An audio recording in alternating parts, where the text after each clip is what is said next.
एक चुनावी रैली को संबोधित कर रहे हैं। और दिया, डंके की चोट पर दिया। हमारी सरकार ने मराठा सेनाओं द्वारा बनाए गए ऐतिहासिक किलों को भी यूनेस्को की वर्ल्ड हेरिटेज साइट में शामिल करने के लिए नामांकन किया है। महाराष्ट्र का लोहगढ़ हो, सिंधुदुर्ग हो या फिर मराठा सेनाओं द्वारा बनाया गया तमिलनाडु का जिंजी फोर्ट हो, इन सभी को वर्ल्ड हेरिटेज साइट की लिस्ट में लाने का हम प्रयास कर रहे हैं। मराठा विरासत की शान दुनिया में बढ़ेगी तो हम सबको गर्व होना चाहिए कि नहीं होना चाहिए? गर्व होना चाहिए कि नहीं होना चाहिए? दुनिया में डंका बजे तो गर्व होना कैसे नहीं होना चाहिए? लेकिन कांग्रेस को तकलीफ होती है कि मोदी ये सब काम क्यों कर रहा है। साथियों, सातारा ने बाबा साहब आंबेडकर, महात्मा फूले और सावित्रीबाई फूले के सामाजिक न्याय को गढ़ने में बड़ा योगदान दिया है।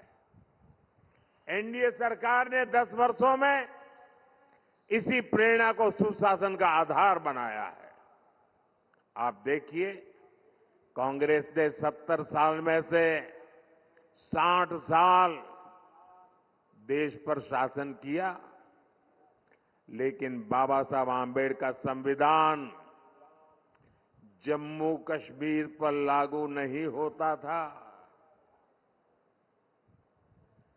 370 की दीवार बनाई हुई थी।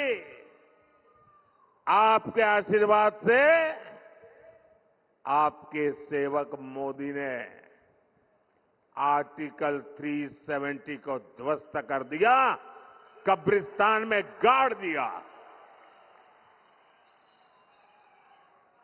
मोदी ने आर्टिकल 370 हटाया। आप मुझे बताइए, आपको गर्व होता है कि नहीं होता है? आपको गर्व होता है कि नहीं होता है? 370 हटा करके देश की शान बढ़ी कि नहीं बढ़ी? देश की एकता को ताकत मिली कि नहीं मिली?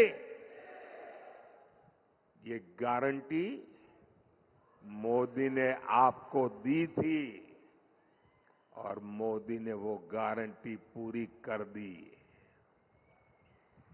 अब जम्मू कश्मीर में मैं जरा जो लोग आरक्षण के नाम पर झूठ बोल बोल करके हमारे देश के लोगों को गुमराह करने में लगे हैं, मैं जरा चुभने वाला एक सवाल उनको पूछना चाहता हूं। इतने आरक्षण के गीत गा रहे हो, क्या जम्मू कश्मीर में रहने वाले आदिवासी, जम्मू कश्मीर में रहने वाले दलित, क्या वो आरक्षण के हकदार थे कि नहीं थे? जब देश के दलितों को आरक्षण मिल सकता है, देश के आदिवासियों को आरक्षण मिल सकता है, तो जम्मू कश्मीर में मेरे दलित भाई बहनों को, मेरे आदिवासी भाई बहनों को आरक्षण से वंचित क्यों रखा गया? संविधान वहां पर लागू क्यों नहीं किया? क्योंकि वोट बैंक की राजनीति आप पर हावी रही है। भाइयों बहनों, 370 हटाकर बाबा साहब आंबेडकर के संविधान को जम्मू कश्मीर में भी लागू कर दिया। वहां मेरे दलित भाई बहनों को आरक्षण का अधिकार मिला, आदिवासी भाई बहनों को आरक्षण का अधिकार मिला, ओबीसी भाई बहनों को आरक्षण का अधिकार मिला। वो हक मिल रहा है जो हिंदुस्तान की हर महिलाओं को मिल रहा है, वो आज जम्मू कश्मीर में आजादी के इतने सालों के बाद मिल रहा है। भाइयों और बहनों, हमारी सरकार में ही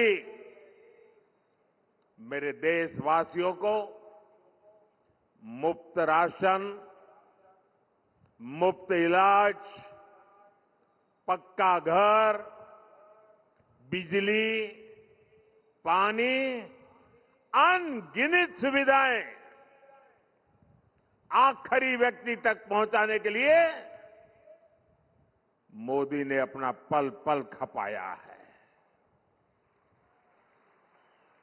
और ये लाभ पाने वालों में ज्यादातर कौन लोग हैं?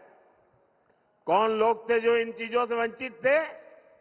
इन सारे लाभ को पाने वाले सबसे ज्यादा मेरे दलित भाई बहन हैं, मेरे आदिवासी भाई बहन हैं, मेरे ओबीसी पिछड़े परिवार हैं।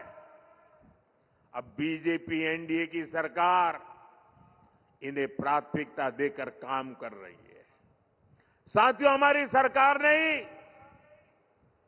आरक्षण, जो पॉलिटिकल आरक्षण की व्यवस्था है, पहले जब अटल जी की सरकार थी तब उसका कार्यकाल बढ़ा दिया था, और जब मोदी को आपने अवसर दिया, मोदी ने फिर उस कार्यकाल को बढ़ा दिया।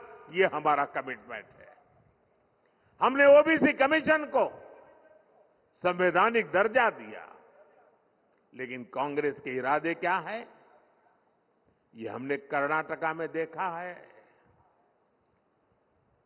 क्या कर रहे हैं? छत्रपति शिवाजी महाराज की धरती से मैं आपको जगाने आया हूं भाइयों। ये क्या खेल कर रहे, जरा चौंक जाएंगे आप सुन करके। तो सतारा महाराष्ट्र से आप देख रहे थे प्रधानमंत्री